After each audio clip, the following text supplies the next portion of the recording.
Cafe. I'm your host, Jonathan Moody, and I'm here with Paul A. Presenza, known as the Moo Cow. Moo! Just Jenn. All right. So if you notice something different, we're in our own studio. Woohoo! We got posters behind us, a creepy mask, a creepy guy. You know, it's just awesome. I'm really excited about this. What do you guys think of this place so far? Pretty sweet. It's pretty sweet. great. I mean, I like shooting my own little videos in Moo Cow Studios, but I think this is bigger and better. Yeah. No, this is definitely a really cool. Because our show is going up. We're going places. We're going places, people. Absolutely. Take notes. Good All right. places. So let's begin. We're going to talk about like what scared us as a child, and I know whatever scared you as a child. Please comment on it. Like if there was some movie that scared you, or just period, whatever scared you. I know, like for me, snakes was really like an actual thing that scared me. Really, still kind of. I don't like snakes. Snakes on that motherfucking plane! Snakes and spiders. I was waiting for the comment. Yeah, there you go. But snakes and spiders, and if there's spiders on a plane, I don't like that either. So there you go. But like, what scared you as a child, Paul? Well, there were a couple of things. First of all, I think I mentioned before that when I was a kid, my brother used to take me to movies, and one of the earliest ones he took me to was Night of the Living Dead, which was at this drive-in theater back in the early 80s near a graveyard, which is where, my home was a half a block from a graveyard. So seeing, dead people coming out of the grave when you're 10 years old, yeah, that freaked the hell out of me. Right next to a place where they could come out of the grave. Exactly. But the thing that really got me, and just talking with Jen a little bit about her experiences with darkness, when I was a kid, for some reason, I was sure that there was a vampire living in my closet at night, and that he was going to come out and bite me if I were to show my neck. So what I would do is I would sleep with the covers pulled up as close as I could, and I'd put stuff in front of the closet door so that if he tried to come out, I could hear him. But my thoughts when I'm a little kid is that if he doesn't see my neck, it should be okay. Why would you think there was specifically a vampire in there? Do you know? I couldn't tell you, but it had something to do with biting necks. So yeah, that didn't suit well with me. I think I remember when the Frank Langella version of Dracula came out, and people called it the Disco Dracula because that's kind of how his hair looked at the time. But when I was a kid then, and it kind of freaked me out, and I remember seeing that, and yeah, vampires after that were always kind of a thing for me. All right. What about you, Jen? Dark spaces. Dark spaces. Dark uncovered windows, open doors. My closet door has to be shut. Anything like that has always, since I was a little kid, has freaked me out.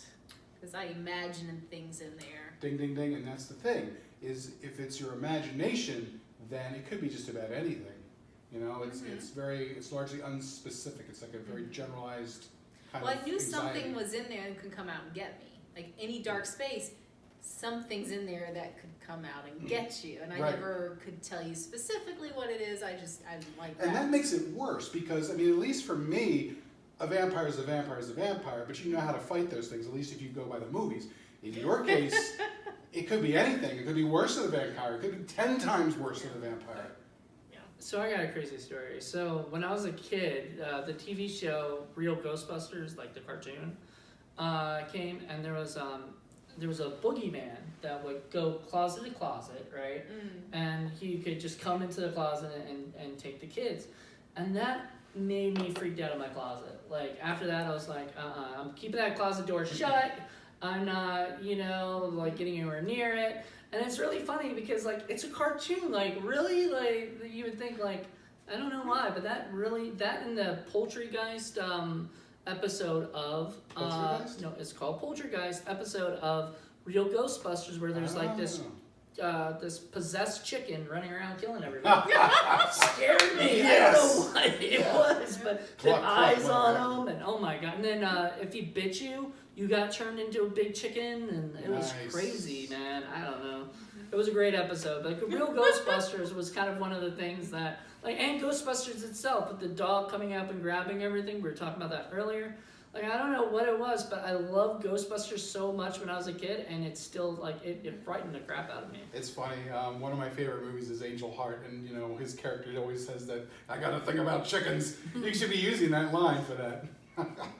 Sure. Well, speaking of not cartoons, but TV shows, Unsolved Mysteries was really popular when I was young, and I have a younger sister, and we shared a room for quite some time when she got her own room because I was older. I needed my own room, Of course.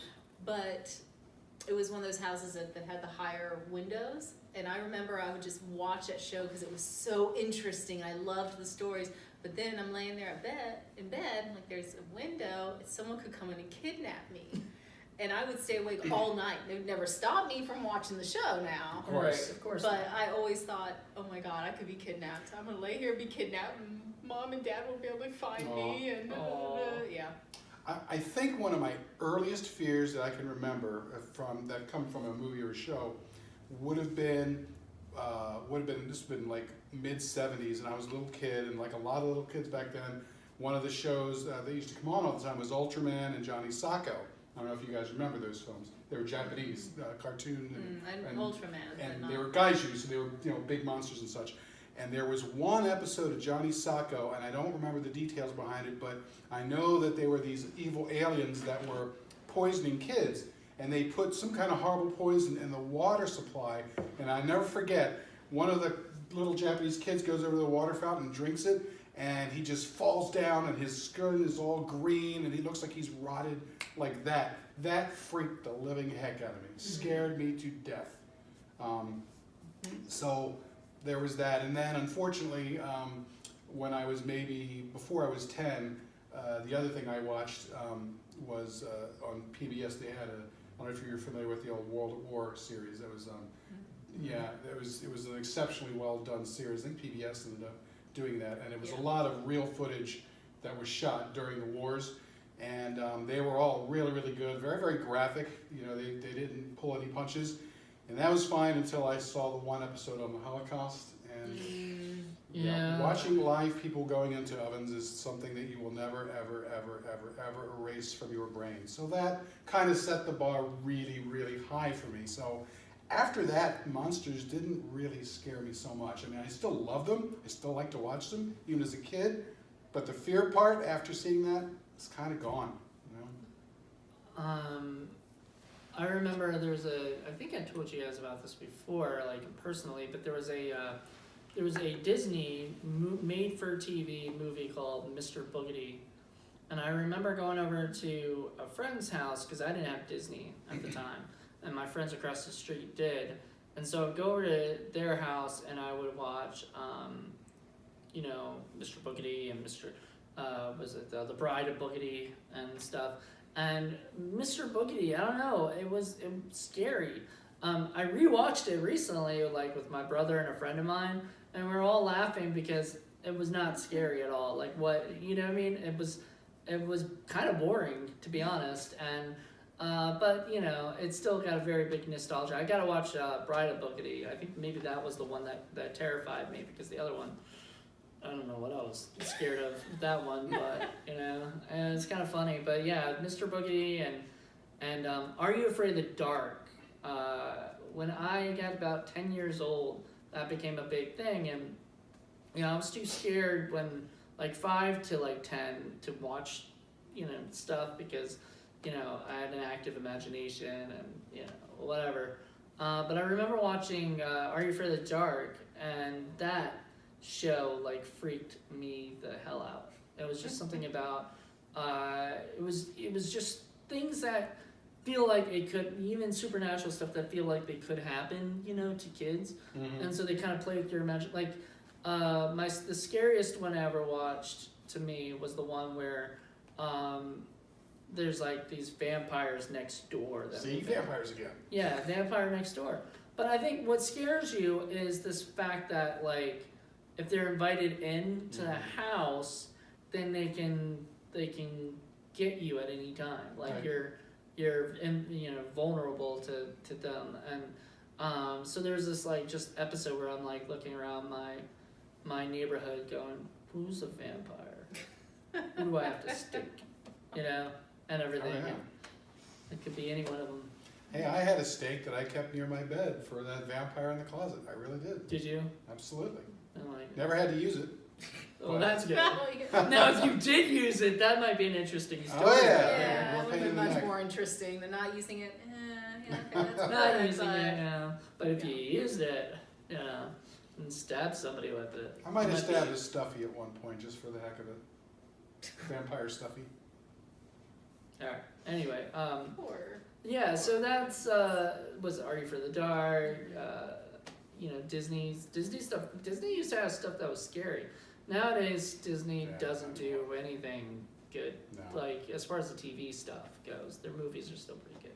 But they're, well, you're also viewing it from an adult perspective. yeah, but I think what makes a good TV show or movie for kids Mhm. is that there's still stuff that adults can enjoy because the adults have to watch it with the kids. So Yeah. if it doesn't entertain the adults, Right. Yeah, but even like especially scary stuff for a kid is usually way different than for That's an true. adult. Right. And you found that going back and watching the old movies and what entertained you then Yeah. and now. What scared me is- then, Yeah, you and- go back and you laugh at it. I mean, I told you guys before Right. mine was Creep Show. right? Now I like the movie. I go back there and I watch it, but that damn monster under the stairs. There's an Shit out old of stinker me. that I love to this day called From Hell It Came, and it's an ancient tree that's supposed to have this warrior spirit in there.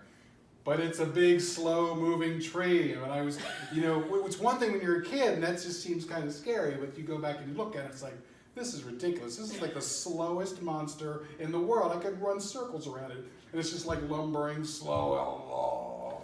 That reminds me of all like the Friday the 13th movies and stuff where Jason is going really, really slow and yet still catches up to the person, Yeah. and everything, and you're just like, because like if you look at you look at all the incarnations of Friday the 13th, all the different sequels and stuff. Jason changes. Sometimes he's fast, sometimes he's slow, sometimes he's whatever. But generally he's slow, and he still catches up. People trip and fall, or whatever, and so. Now, one of the things I've always criticized about independent films, and frankly, Hollywood films as well, is when they have what I like to call the deputy dog, or Droopy the dog effect. If you remember the old cartoon Droopy the dog, he could pretty much change reality at will. He was more powerful than Bugs Bunny. And I've never liked monsters or villains that could just rearrange the law of physics. For example, if you're running away from the monster and he's there, all of a sudden he appears right in front of you. Mm-hmm. How is that possible? How is he suddenly changing the laws of physics to do that? What that is lazy film writing, is what's going on. So I've always criticized film for that. Some characters can do that, like Dracula can just. Dracula appear. can do that, but then it's explained. Right. Yeah. So you're saying outside their established Right. powers. Right. Right. And I've seen in certain movies where certain Sasquatches suddenly appear on the other side of the block for no reason. I'm not gonna say, but yeah, that kind of stuff. Right. They like just appear, and then you're like, wait a minute, weren't you just on the other side? Right. How did you do that? But then again, one of those movies, they could disappear and reappear whenever Right. they felt like it. Right. So, those things. See, if you establish the power, Exactly. but if you don't, and they just do that, yeah, you're right. It's just like, okay, what are we gonna do? Oh, we need them to be over here so that they can catch Right. the person. And a movie that is going to change some of the well-known laws about certain monsters, especially if you're a vampire, if you're going to change the fact that we all know that vampires can't go out in the day, but if you're going to change that, then you need to establish that somehow so that it doesn't just happen and we're like, what the hell's that vampire doing out in the middle of the sun? Indie filmmakers take note. That's right. Because a lot of them do that. Like, a lot of them change the, because they have to be different. They don't want to be the same movie that Right. everybody is doing. But the problem is, if you don't explain that in some way or another, people are like, wait a minute, I thought vampires weren't allowed to come in. Right. Well, what if they are monsters. allowed to come in that universe? The monsters evolve. and you see that Right. especially with the zombies. Oh, God. From like the early movies where it's basically Oh, yeah, yeah, comatose yeah, yeah. human just kind of Well, barely that's there. because zombies and ghouls And have then been conflated over time, and I was going to do a whole series on that. Okay, we'll save it for But that's cool. Oh, great. We'll be talking zombies. We're definitely talking zombies. I'm not a big fan, so you will probably not be hearing much from me about. That's my least favorite subgenre. You know. Save your favorites for another video. Exactly. But I mean, there again, that's another element of something that scared me when I was a kid. I mean, Night of the Living Dead scared the hell out of me.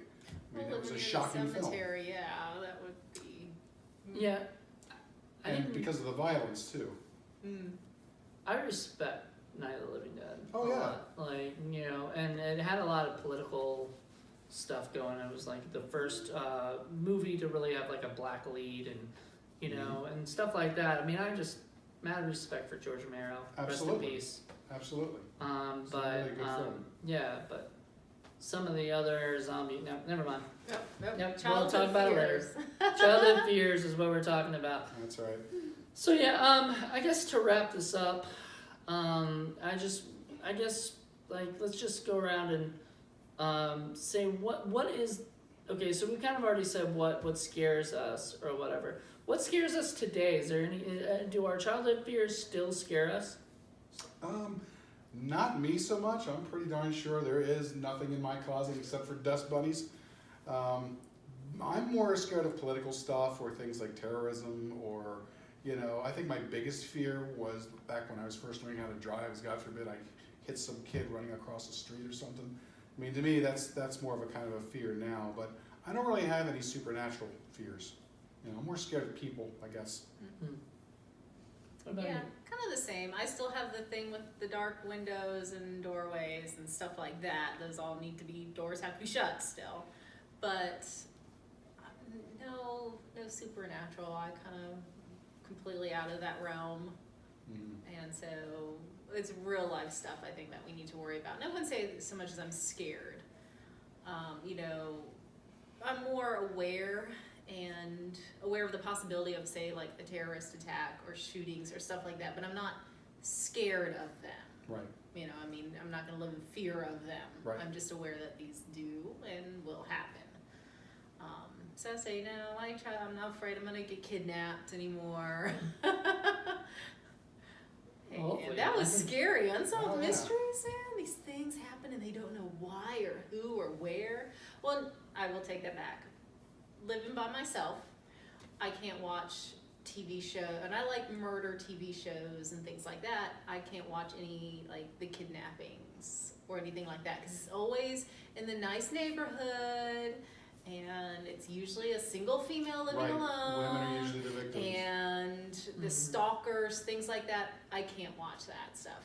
That stuff that will scare me that night. And I have to say, my tastes have also changed in that regards. In that, you know, back when you're younger and you're watching a lot of stalker movies, a lot of those kind of villains, they do typically prey on females. And as you get older, I mean, at least for me, as I've gotten older, my distaste for anything that really sort of borders on misogyny has really changed.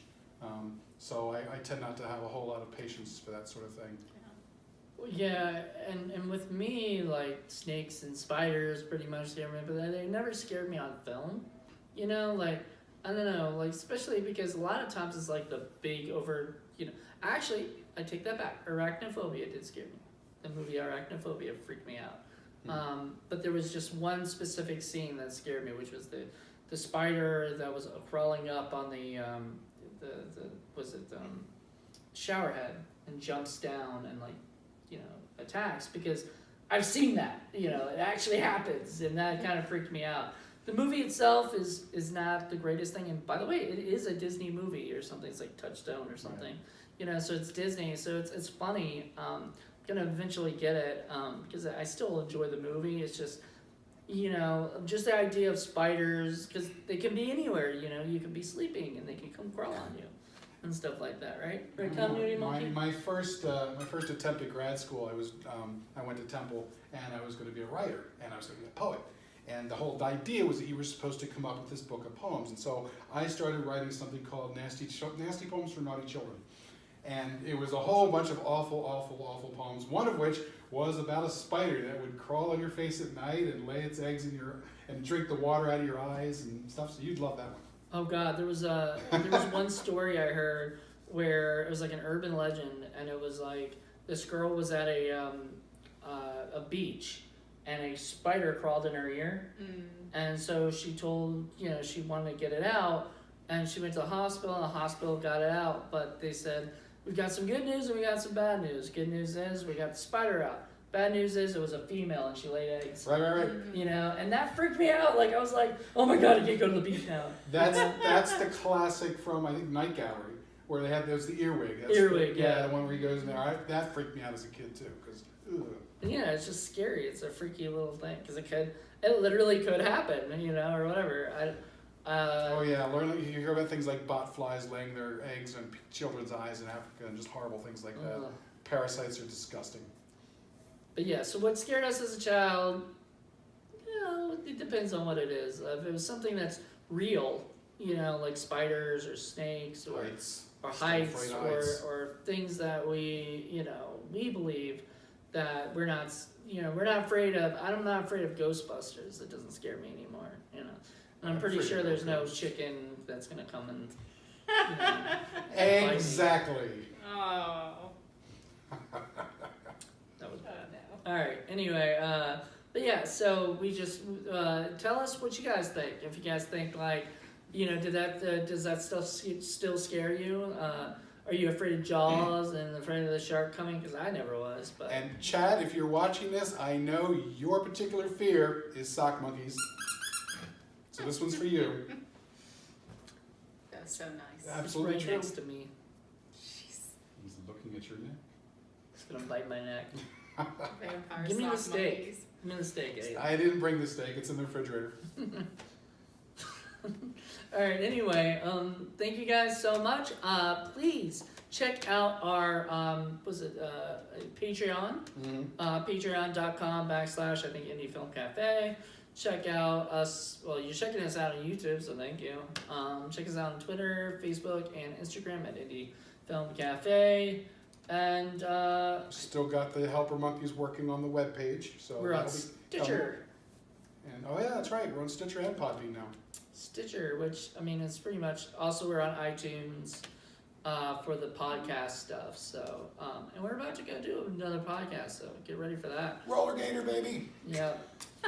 So get ready for that. And then you're gonna see a lot more stuff from here, this area.